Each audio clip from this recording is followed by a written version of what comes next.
The sinking of an oil tanker off the Philippine coast early on Thursday has raised fears of a major oil spill in the area. Terra Nova, the oil tanker in question, departed from the Bataan province for Iloilo, and it was approximately 1.4 million litres or about 370,000 gallons of industrial fuel oil in watertight tanks as it was faced with treacherous weather conditions.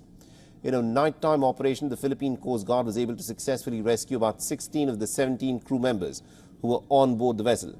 And search operations are still underway to ascertain the whereabouts of the missing crew members.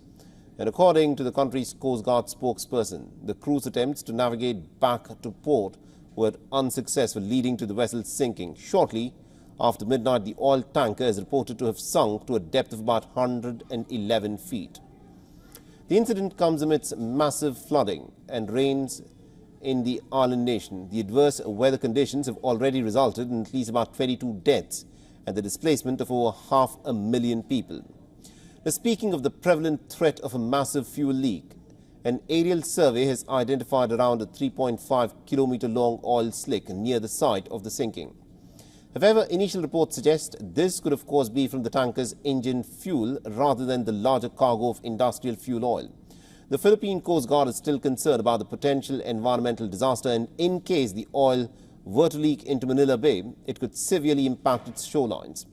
The Coast Guard spokesperson has also indicated that the oil might be siphoned off in a delicate operation that could take up to a week. Meanwhile, critics are already drawing comparisons to a previous oil spill from a smaller tanker that sank in February last year.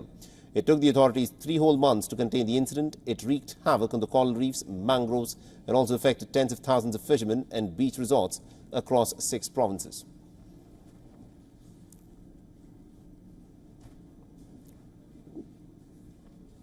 For all the latest news, download the WION app and subscribe to our YouTube channel.